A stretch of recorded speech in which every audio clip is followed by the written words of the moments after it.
Olá pessoal da segunda série, tudo bem com vocês? Na aula de hoje nós vamos estudar sobre as leis da termodinâmica e as máquinas térmicas. A termodinâmica trata das relações entre calor e trabalho produzidos em processos físicos nos quais um sistema não isolado interage com o meio externo. Dessa forma, o calor pode ser convertido em trabalho e o trabalho pode se transformar em calor. Então, o advento dos motores a combustão e outras máquinas térmicas somente foi possível com o aprofundamento dos estudos na área da termodinâmica. Essas máquinas térmicas têm seu funcionamento explicado com base no princípio de que o calor é energia e assim pode ser convertido em trabalho.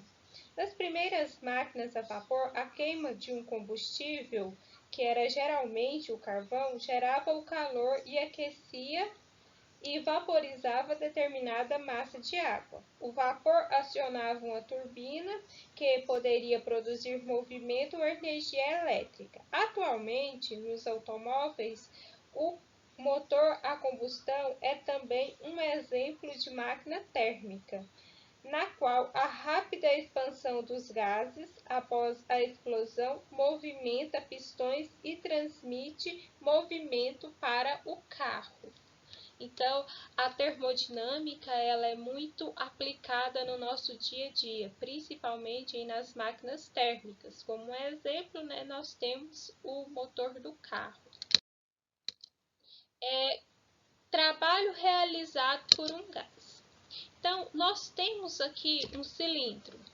Na primeira figura, nessa figura aqui, nós temos um cilindro. Esse cilindro contém uma certa massa, moléculas aqui, contidas, e ele tem um embolo. Quando eu aumento a temperatura, o que acontece? Ocorre uma expansão, porque há um aumento da pressão e o embolo ele vai subir. Então, aqui nós temos uma expansão. Então, sempre que ocorre uma expansão, nós dizemos que realizou um trabalho. Matematicamente, vamos ver como que isso funciona. Então, o trabalho, nós já vimos anteriormente na física, que trabalho é a força vezes o deslocamento. Nesse caso aqui, o deslocamento que ocorreu é o ΔH, que é a variação da altura. Mas nós temos que a pressão é igual à força dividido pela área. É uma outra expressão que nós já vimos na física. Então, se pressão é força pela área, nós podemos substituir que força, então, vai ser o quê?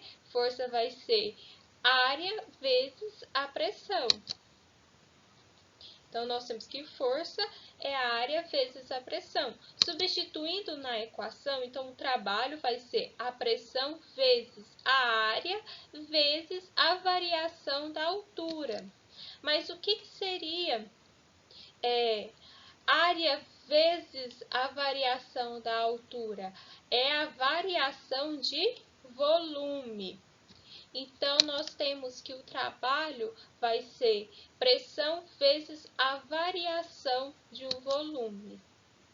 O que seria a variação? Variação é o volume final menos o volume inicial. Então, matematicamente falando, o trabalho realizado por um gás é dado pela seguinte equação: trabalho é igual a pressão vezes a variação do volume. Lembrando que a variação do volume é volume final menos o volume inicial.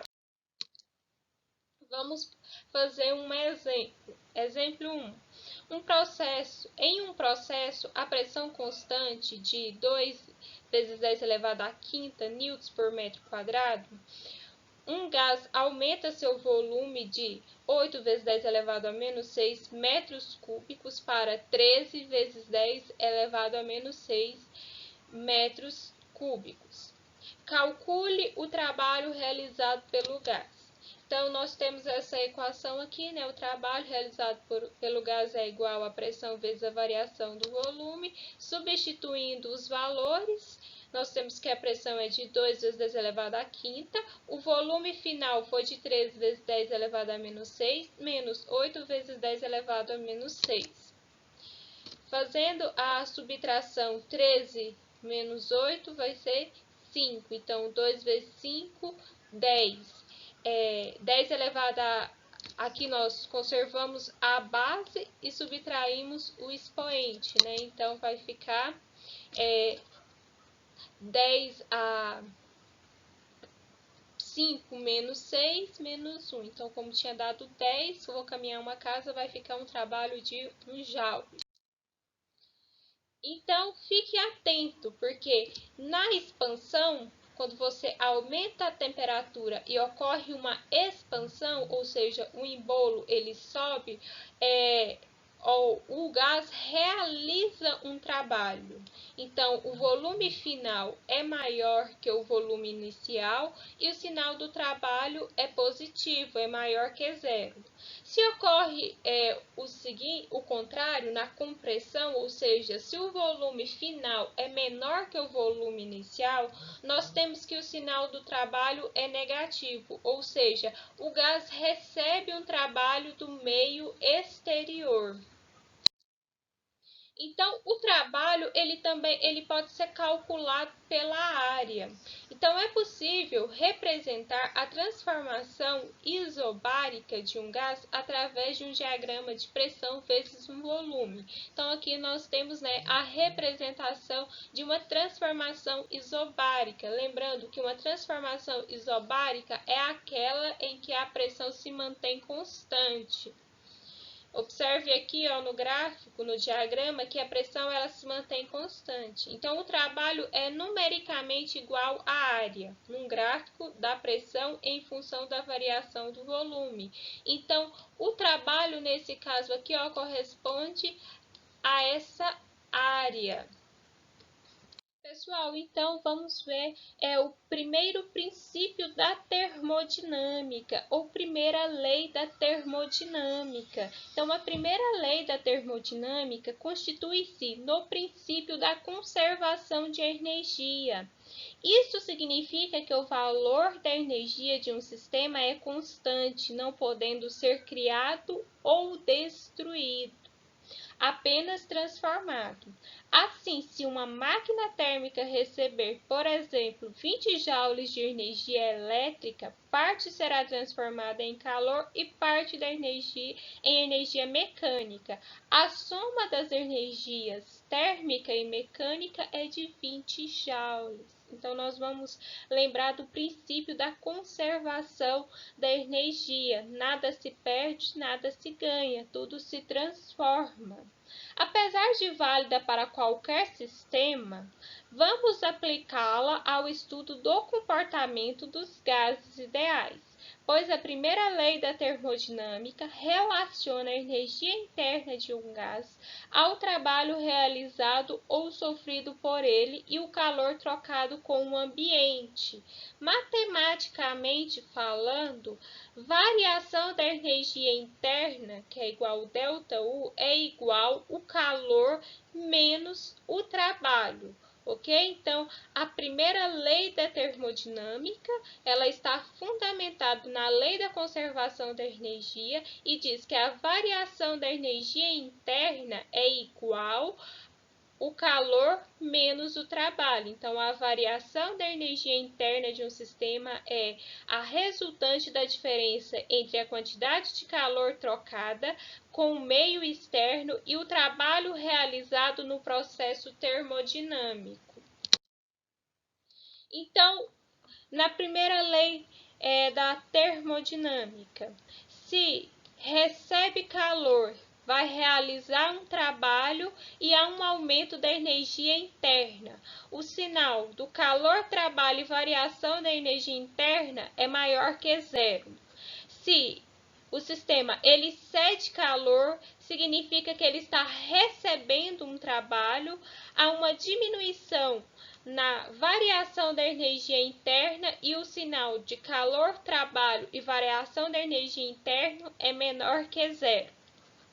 E se não há uma troca de calor, não realiza e nem recebe trabalho, não há variação de energia interna e o calor, trabalho e variação de energia interna é igual a zero. Vamos fazer um exemplo.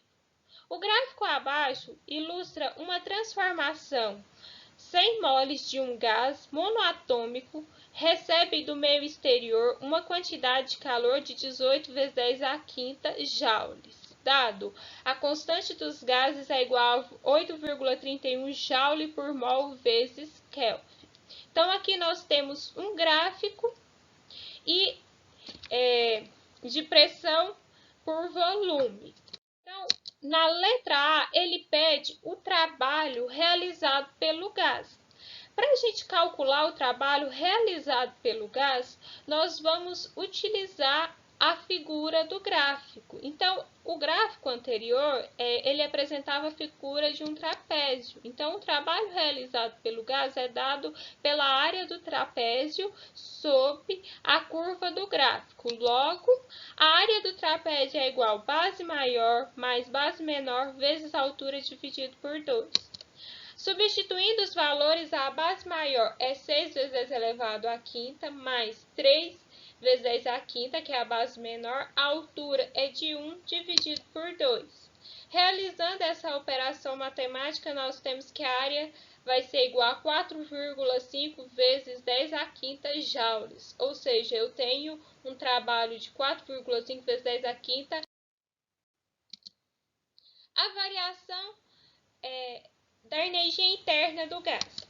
Para calcular, nós utilizamos a primeira lei da termodinâmica que nós vimos anteriormente. Então, a variação da energia interna de um gás é igual ao calor menos o trabalho. O calor, o enunciado nos deu, ele falou que é 18 vezes 10 à quinta. O trabalho foi de 4,5 vezes 10 à quinta. Então, a variação da energia interna vai ficar 18 menos 4,5. Então, vai ficar a variação da energia interna igual a 13,5 vezes 10 elevado à quinta joule. A temperatura do gás no estado A. Então, nós vamos utilizar a equação dos gases. Pressão vezes volume é igual ao número de mols vezes a constante dos gases vezes a temperatura. Então, a pressão no estado A foi de 3 vezes 10 à quinta. O volume é 1. O número de mols, o enunciado diz que é 1, vezes a constante dos gases, que é 8,31, vezes a temperatura. Então, vai ficar 100 vezes 8,31, vai dar 831, está multiplicando aqui, passa para o outro lado dividido, então a temperatura é igual a 3 vezes 10 à quinta dividido por 831. Essa temperatura vai ser de 361 Kelvin. Energia interna de um gás perfeito.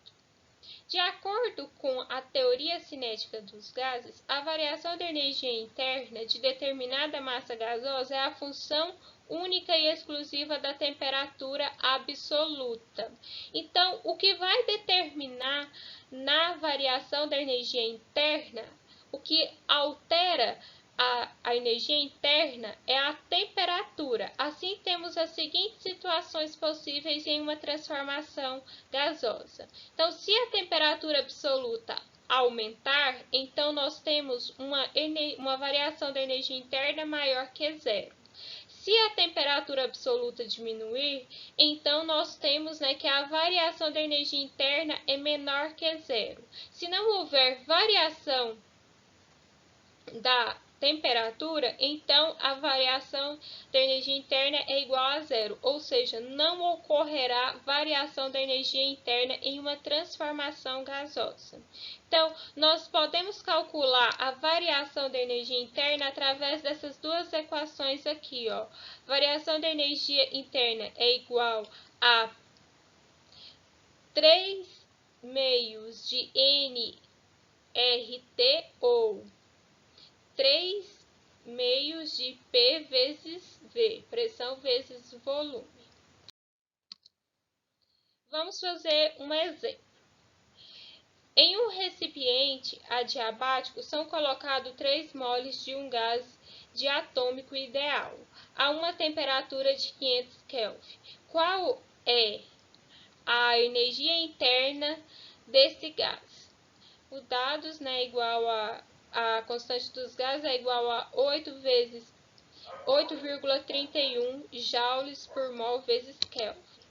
Então, substituindo aí os valores na equação, nós temos que a variação da energia interna é 3 sobre 2 vezes N vezes R vezes T. Substituindo os valores aí, fazendo a multiplicação, nós temos que a variação da energia interna é igual a 18.697,5 joules.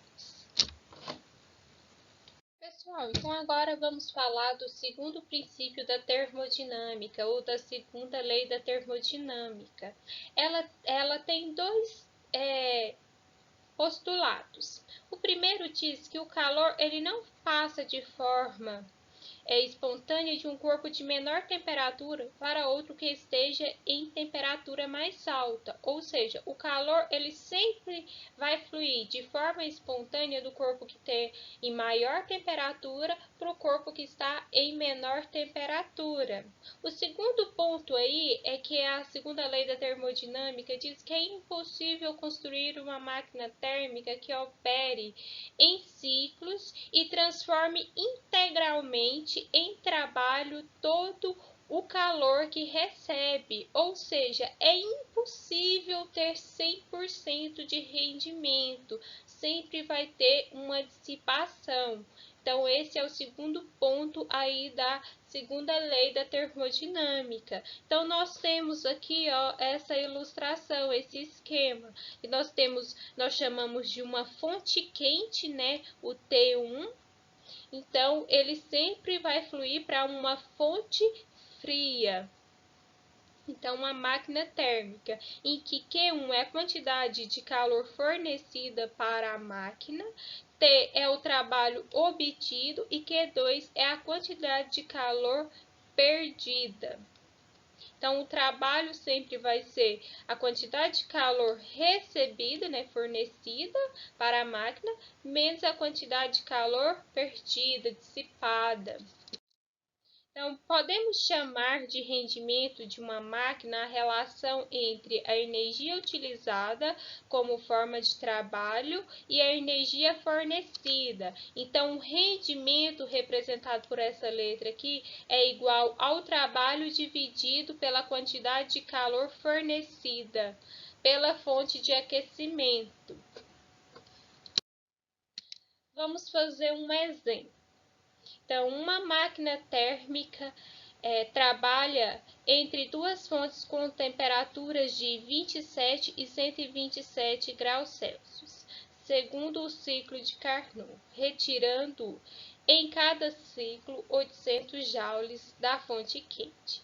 Calcular o rendimento da máquina térmica. Então, para calcular o rendimento da máquina térmica, primeiro nós precisamos lembrar que aqui nós só trabalhamos com temperatura absoluta. Então, nós vamos transformar as temperaturas que estão em graus Celsius para Kelvin. Então, transformando, né, somando com 273, nós temos que T1 é igual a 300 e T2 é igual a 400. Então, o rendimento é igual a 1 menos T2 dividido por T1. Essa é uma outra equação que nós utilizamos para calcular o rendimento. Então, nós temos que vai ficar 1 menos 300 dividido por 400. Eu vou ter um rendimento aí de 0,25. Se eu multiplicar por 100, vai dar 25%, ou seja, o rendimento dessa máquina é de 25%. O trabalho realizado. Então, nós vamos utilizar essa outra expressão aqui. Como nós encontramos o rendimento e ele me deu o Q1, então eu posso substituir o rendimento é de 0,25, Q1 é de 800, então esse 800 ele está dividindo aqui, ele passa para o outro lado multiplicando, então vai ser 800 vezes 0,25, o trabalho é de 200. Pessoal, então bons estudos, qualquer dúvida é só chamar, beijos, boa aula, tchau, qualquer coisa estou aqui.